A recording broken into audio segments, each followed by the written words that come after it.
후보님, 지금 후보의 이제 학력, 프로필을 보면 이제 서울대 사회학과를 졸업하고 이게 이제 외국에선 하버드 케네디 스쿨 행정학 석사 94년부터 95년, 그 칭하대 또 석사를 마쳤고요. 또 로스쿨 뉴저지 주립대 법무 박사, 그래가지고 로스쿨 국제 변호사를 땄습니다. 아마 이게 웬만한 그 대학, 유수한 대학의 교수 정도 돼도 이 정도 커리어를 갖는 사람은 없습니다. 그래서 제가 책을 보니까 정치의 길을 가지 않았더라면 교수가 되었을 것이다.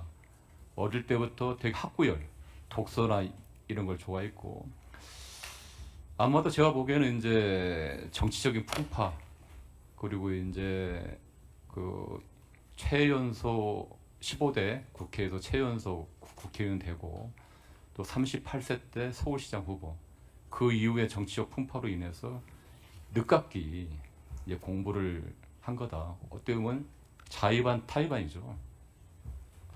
저는 뭐 여기 대한민국 국민 중에서 많은 뭐 회사원들이나 또 제 주변에도 마찬가지입니다. 주경야도 가는 사람이 많아요. 낮에는 회사를 다니고 밤에 또는 주말에 또 석사나 또 박사를 다니는 사람이 많습니다. 공부를 하는 거 가지고 시비를 걸고 그 과정에 대해서 사소한 거 가지고 트집을 잡고 본질을 흐트리는 그런 거는 아니라고 생각합니다. 그리고 뭐 이게 후보가 이제 학위를 이렇게 많이 딴 거에 대해서 하버드 케네디 스쿨이나 국제 변호사 딴 거에 대해서는 전혀 또 언급이 없어요.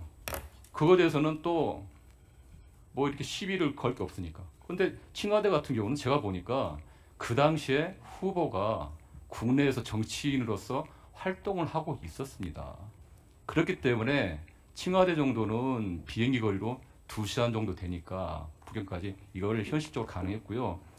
제가 출입국 구록을 이제 분석해 보니까 김희정 의원님은 26일이라고 하겠는데 체류, 제가 보기에는 143일.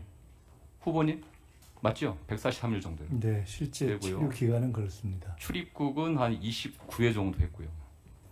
요게 지금 팩트고요. 왕복을 1일로 치는 계산법으로는 그렇게 숫자가 나오고 실제 체류 기간을 하는 계산법으로는 지금 100일이 넘는 계산법이 나와서 지난번에 마치 법원에서 일로 계산하냐 시로 계산하냐 이런 식으로 보시면 제가 됩니다. 하버드 케네디 스쿨이 얼마나 어려운 대학입니까? 미국에서 로스쿨 다니고 얼마나 그 정도 능력이면 칭하대 정도는 가능하죠.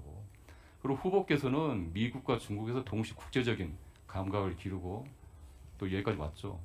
칭하대 같은 경우는 지금 세계 대학 순위 10위입니다.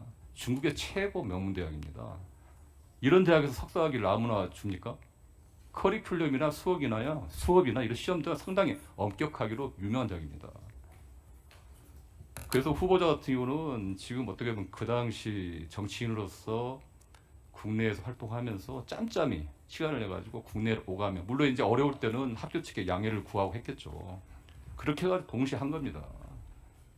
이걸 오히려 칭찬하고 격려하고 또 이거를 붙돋아줘야지 그걸 시비거리 된다는 거는 이건 청문회 본질에 안 맞는 것 같고요.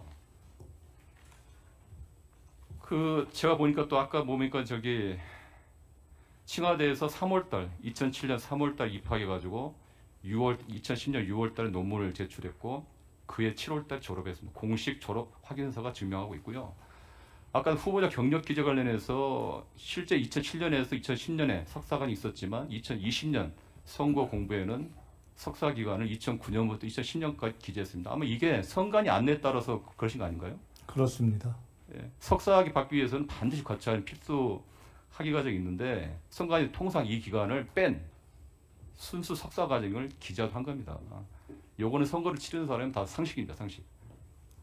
그래서 더 이상 이런 문제 가지고 시비를 거는 거는 청문회 본질에 맞지 않다 저는 생각하고, 어떤 늦깎이 정치인의 학구에 대해서 폄훼하거나 평가절하하는 거는 더 이상 해서는 안 된다 저는 생각합니다. 다른 질문하겠습니다. 후보께서는 그 윤석열 정부가 5년을 채우지 못하고 임기도 못 채우고 이 몰락한 이유가 가장 큰 이유가 뭐라고 생각하십니까, 후보님?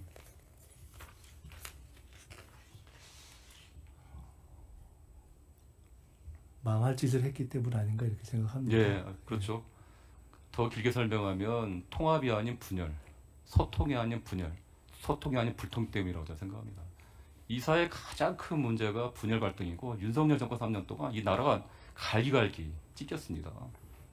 이 새 정부의 우선 추진 과제 중에 하나가 여론조사에서도 국민 통합이라고 했습니다. 근데 저는 후보께서 그 통합을 할 수 있는 분열의 정치를 끝낼 수 있는 아주 적합한 정치인이라고 생각하고요.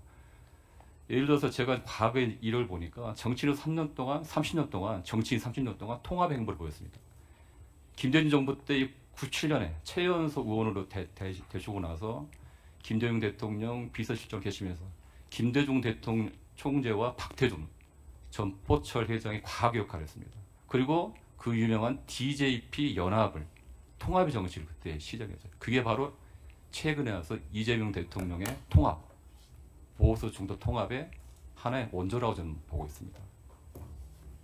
그리고 최근 대선에서는 저희 당 중도 보수 가치를 위해서 보수 인사를 영입해서 통합당 선대를 했고요.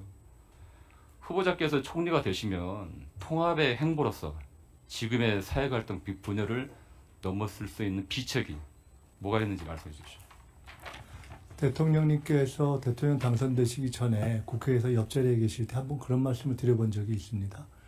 실제로 저희가 중도 보수로 대통령께서 말씀하신 것을 진지하게 일회용 선거 전술로서가 아니라 해야 된다고 저는 생각합니다. 라고 말씀드렸더니 진짜 본인은 그렇게 생각한다는 말씀을 하셨습니다.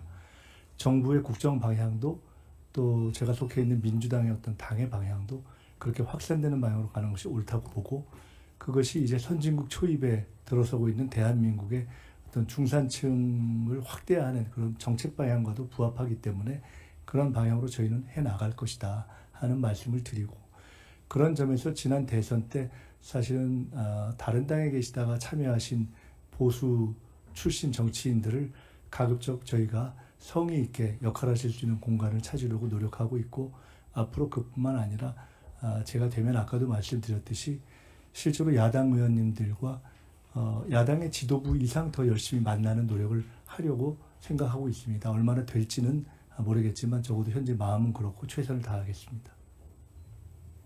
네, 최인일 의원님 수고하셨습니다.